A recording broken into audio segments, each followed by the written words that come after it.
Support for this podcast comes from listeners and St. Alphonsus Health System, a regional network of hospitals, clinics, and care providers. St. Alphonsus offers comprehensive healthcare services to individuals and families throughout the community. More information about services and locations is available at stalphonsus.org. From Boise State Public Radio, this is The Connector, Idaho Daily News. Good morning. It is Wednesday, October 15th. This morning, some Idaho Republicans are concerned with the federal government's plan to allow the Qatari military a training base located in Idaho. Supporters of the late Charlie Kirk gathered to celebrate the conservative firebrand in Boise yesterday and an on-ramp for commercial solar projects on farmland in Ada County. Those stories in a moment. We start with a ruling from an Ada County judge who partially sided with a drag performer in a lawsuit against a Christian lobbying organization. As our James Dawson reports, the judge found the group falsely claimed the performer exposed his genitals during an event in 2022. Ada County District Judge Patrick Miller's order found the Idaho Family Policy Center's repeated statements that Eric Posey exposed his genitals during a Coeur d'Alene Pride event were not true. The group relied on a video they slowed down, zoomed in, and brightened as proof. But Miller wrote in his opinion that there's no evidence a testicle was ever publicly visible or exposed. He declined to consider whether Idaho Family Policy Center President Blaine Canzati truly believed the exposure happened, or whether there was malice behind the statements. The group's board issued a statement Monday saying they stand by Canzati. A 6-day trial is scheduled for April. Posey previously won a $1.1 million judgment against a Coeur d'Alene blogger who made similar accusations. James Dawson, Boise State Public Radio News. Boise police say they've arrested a man in connection with an incident Monday afternoon at the Boise Mall. 20-year-old Carlos Delgado Alaman faces 2 counts of felony aggravated assault. Police say he threatened mall workers with a knife after a dispute at a mall kiosk and then put on a mask and fled. Police say the man was identified and taken into custody Tuesday without incident. About 500 people gathered yesterday evening in front of the Capitol in Boise for God's Country March, a conservative Christian event that commemorated Charlie Kirk's 32nd birthday. The right-wing podcaster and divisive political activist was fatally shot during a public talk at Utah Valley University last month. Aidan Shingler, president of a local high school chapter of Turning Point USA, the conservative student group founded by Kirk, spoke about his legacy. Charlie showed us that this fight really is not just political, but it is spiritual. He showed us that our rights come from God and not from the government. Other speakers in Boise included a former Trump advisor, a representative for the far-right group Idaho Liberty Dogs, and the anti-LGBTQ organizer of the Hetero Awesome Fest. Anti-abortion pastor Mike Lewis advocated for submission to Christ. That bend the knee of the heart and of the body, that we may be found Christian at home, Christian in the streets, and Christian in politics and work. The crowd marched peacefully through downtown Boise, holding flags saying Jesus is King and I am Charlie Kirk. Idaho's young Republicans responded to a Politico story yesterday that detailed leaked text messages from other young Republican chapters.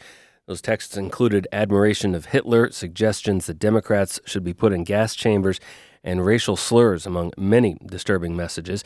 Idaho's chapter condemned the messages, writing in a statement on social media that they were, quote, vile, hateful, and frankly un-American, unquote. Idaho's young Republicans called on anyone responsible for the hateful messages to resign.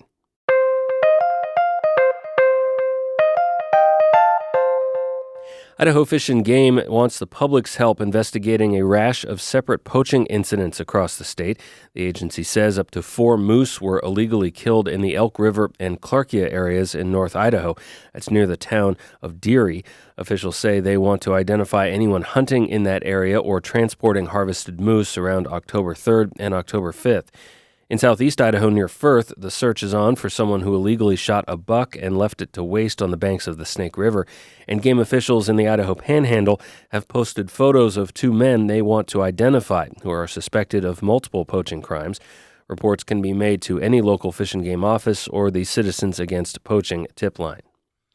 State water officials put ceremonial shovels in the ground Tuesday to celebrate the beginning of a major upgrade to the Reidenbaugh Diversion Dam near Barber Park in East Boise.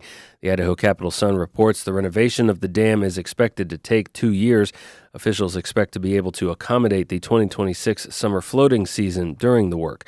The upgrade will change the nearly 100-year-old diversion dam from manual to automatic operation, and it will cost nearly $21 million, about half of that funded by the state water infrastructure funds allocated last legislative session. The Nampa and Meridian Irrigation District will get another $4.7 million for the project from a federal grant. The Ada County Commission is holding approval of the county's updated zoning code to allow more specific language to be added around restrictions on commercial solar projects on farmland deemed prime or of importance at the state or local level.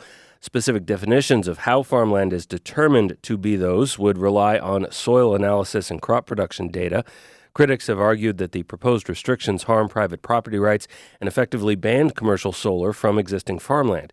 Commissioners said that was a misunderstanding of their intent. Here's Commissioner Ryan Davidson, who voted this summer to advance the restrictions, but said at the time he wasn't fully convinced. We want more solar in Ada County.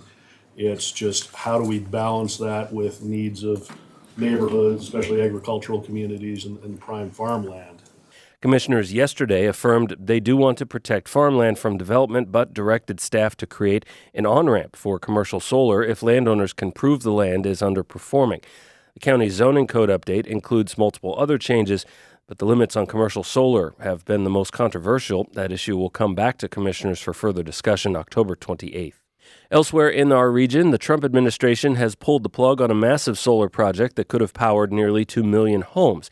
Here's the Mountain West News Bureau's Caleb Radel with more. The Bureau of Land Management has canceled its environmental review for Esmeralda 7, a plan to build 7 interconnected solar farms across 185 square miles of southern Nevada desert.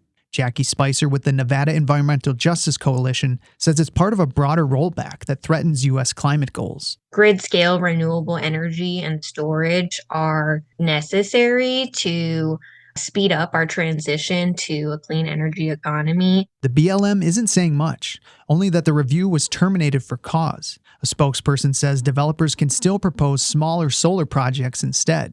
Kevin Emmerich with the conservation group Basin and Range Watch says this type of large-scale development doesn't belong on sensitive desert land. Developing that many solar panels in that area would require a lot of removal of habitat. He says big solar projects should go on already disturbed land. For the Mountain West News Bureau, I'm Caleb Radel.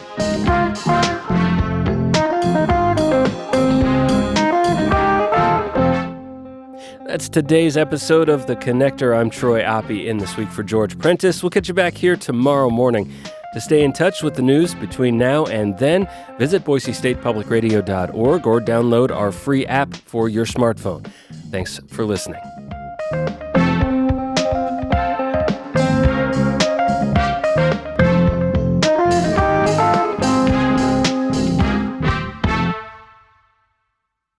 Sources and methods, the crown jewels of the intelligence community. Shorthand for how do we know what's real? Who told us? If you have those answers, you're on the inside, and NPR wants to bring you there. From the Pentagon to the State Department to spy agencies, listen to understand what's really happening and what it means for you. Sources and Methods, the new national security podcast from NPR.